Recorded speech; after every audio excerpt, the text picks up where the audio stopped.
Saya melihat Samboyo itu kemarin ya, beberapa waktu yang lalu, saya merasa kehilangan feel.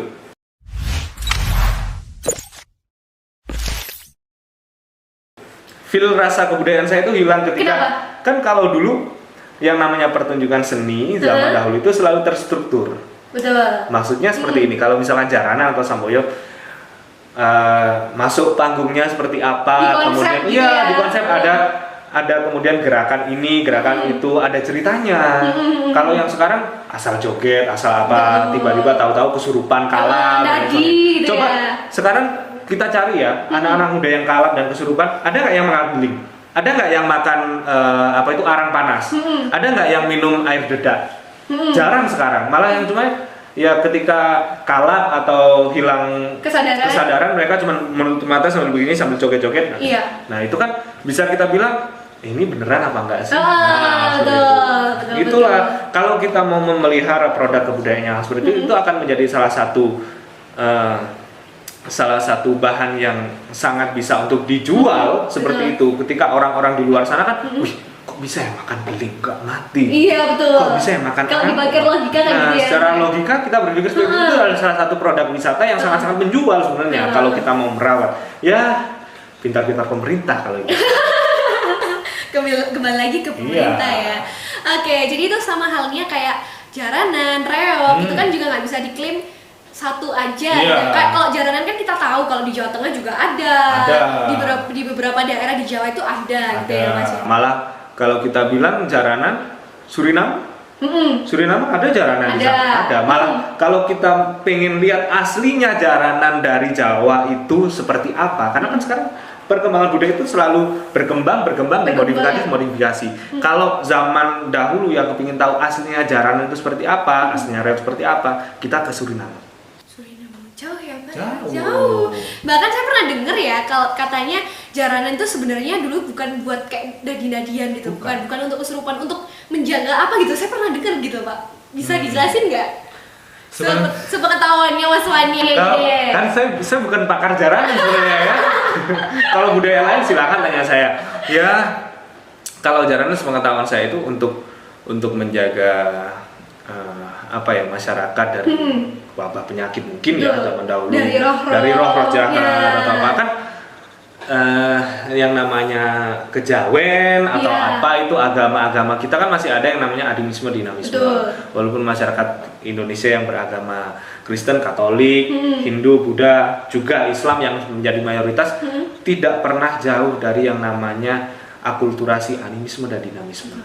Ya, di agama kita kan ada itu di Jogja itu ya, di Gereja Kanjuran itu ada rupa Yesus yang di wajahnya, tubuhnya, kostumnya, bajunya dia seakan-akan adalah raja dari Jawa. Yesus yang dari Jawa. Nah, seperti itu sama. Seperti itu. Kemudian kalau aku bicara akulturasi lagi, kita sudah jarang nih lihat masjid yang di Batu itu yang beratap tumpang. Atap susun tiga. Kan itu kalau kita lihat, kok ini masjid kok kayak pura ya? Seperti itu kan, itu akulturasi budaya gitu kan. Itu pintar-pintar para leluhur kita, nenek moyang kita ketika menyebarkan agama, entah itu agama Kristen ataupun Katolik yang masuknya belakangan ya setelah adanya Hindu Buddha ke Indonesia, kemudian Islam juga, bagaimana bisa membaur kepada masyarakat dan menghasilkan satu kebudayaan baru. Oke, luar biasa pembahasan kita hari ini teman-teman. Kita dapat saya pribadi dapat banyak sekali ilmu tentang kebudayaan. Apa saja budaya asli dari Kota Batu kita juga udah tahu. Nah, dan untuk dari Mas Fani sendiri, untuk teman-teman yang nonton saat ini, boleh dong dikasih pesan-pesannya dan tips untuk senantiasa menjaga budaya kita agar tetap lestari. Cara kita untuk menjaga budaya agar tetap lestari itu sebenarnya mudah ya. Kita cintai terlebih dahulu satu produk budaya, satu aja kita cintai. Hal yang kecil dulu. Hal yang kecil. Orang yang bapak ibunya petani, cobalah ikut bapak ibunya ke sawah, ikut bertani. Kemudian kalau misalkan bapak ibunya seorang pedagang, ikutlah bagaimana cara berdagang. Berdagang itu sebuah budaya. Berdagang itu budaya apa? Budaya nyocot di depan orang kan gitu ya. Gitu ya. Iya, melatih public speaking kita. Budaya cocot kencono kalau orang bilang itu seperti itu. orang-orang yang berjualan itu pasti pintar. Pintar, Ya. taktiknya Nah, pintar. kita kenalkan kepada adik-adik kita. Misalnya kalau saya kan nggak punya adik tuh ya. Iya. Kalau saya kan berasal dari anak tunggal. Kalau misalkan teman-teman yang punya adik di rumah yang cuman suka nonton Pororo atau suka nonton Upin Ipin atau suka nonton apa Kartun yang lain. ya, kartun-kartun seperti itu di YouTube, cobalah alihkan ke budaya gitu. Kita sekarang punya, kalau mau misalkan teman-teman itu, kalau teman-teman suka wayang, kalau awalnya nggak suka wayang, saya dulu itu orang yang nggak begitu suka wayang. Karena saya pikir wayang itu ceritanya kaku nih. Lama juga kan. Itu kan ya, sekarang ada yang namanya berkembang lagi namanya wayang cilimen. Ada wayang cilimen itu cuma durasi pementasan 2 jam. Tapi merangkum semua cerita itu harusnya diceritakan selama 8 jam lebih. Bisa dalam 2 jam loh. Itu kan budaya mengikuti perkembangan zaman tanpa menghilangkan akar kebudayaan itu sendiri. Betul. Seperti itu. Terus kemudian kalau teman-teman yang tinggal di Batu, jangan pernah takut untuk menggali lagi kebudayaan-kebudayaan yang ada di Batu. Banyak banget. Saya bilang jangan pernah takut, ciptakan kebudayaan kita sendiri karena kita kan daerah baru. Betul. Kita nggak bisa kemudian Beskalang. Dari Beskalan. Beskalan itu punya Batu, nggak bisa. Beskalan itu punya siapa? Kabupaten Malang. Kalau tari topeng itu juga punya Kabupaten Malang, ada punya Kota Malang. Karena mereka kan satu lingkup, namanya Malang. Masa tari topeng ada yang sampai di Batu? Kan juga nggak mungkin gitu loh. Jadi kita harus menggali kebudayaan kita sendiri gitu kan. Ya sebelum kita menggali kebudayaan, kita harus tahu akar sejarah kita. Terus kemudian kalau kita bicara masalah wisata, coba kita lihat sekarang berapa sih tempat wisata yang ramah anak di Batu. Nah kan harus seperti itu.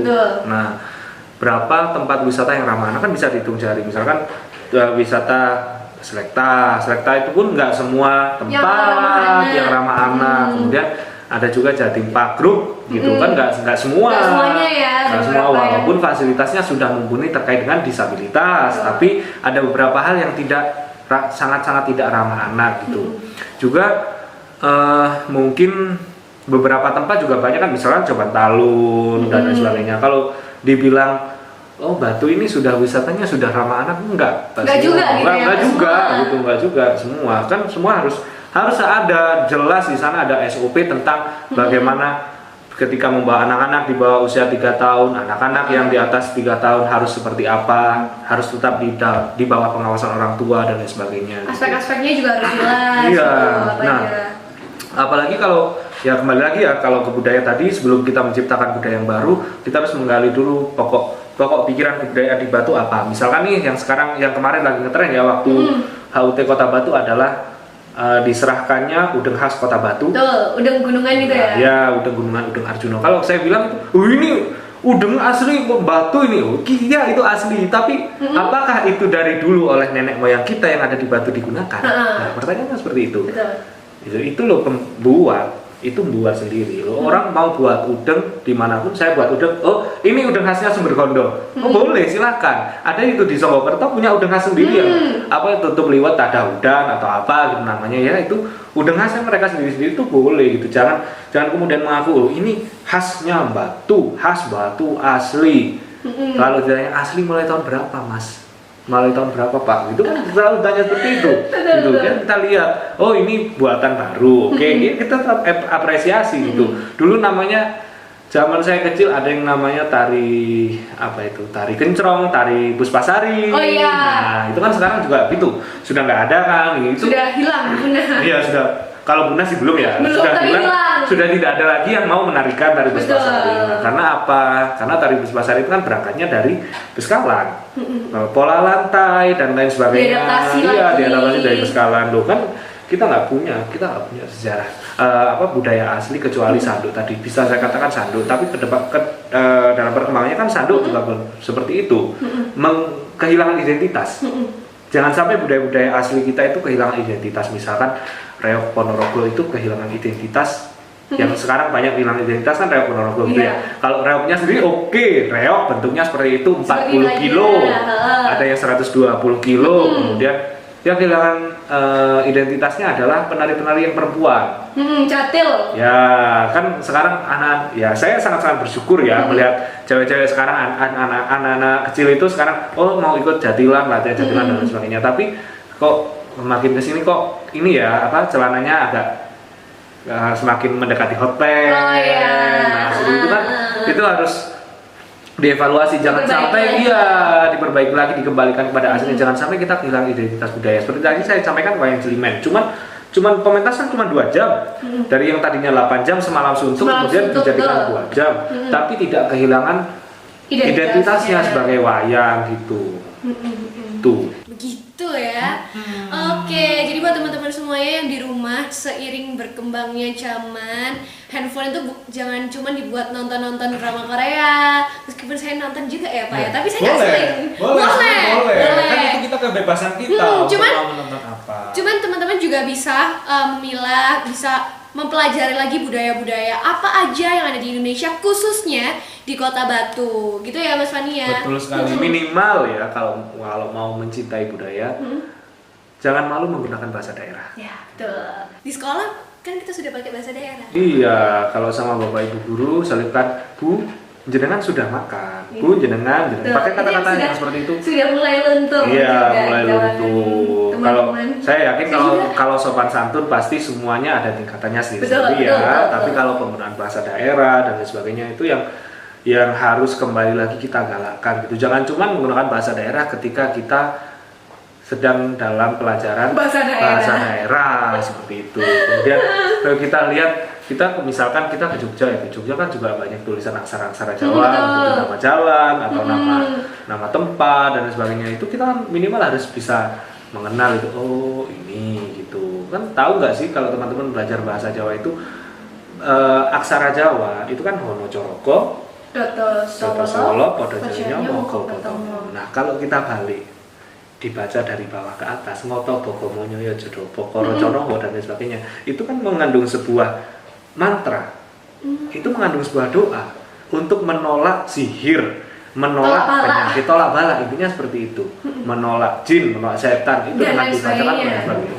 Hal-hal yang seperti itu kan harus kita pelajari lagi gitu loh. Semua apalagi kita sebagai orang Jawa, setiap kali kita hidup dimanapun itu selalu ada arti dan maknanya. Misalkan, Lala ini nanti pasti kan hamil ya, suatu saat pasti hamil pada waktunya, setelah menikah. Jangan hamil sebelum menikah. Jangan sampai bahaya. Nah, makanya kalau misalkan orang menikah ya, misalkan ada yang namanya yang dinamakan panggih atau temu manten.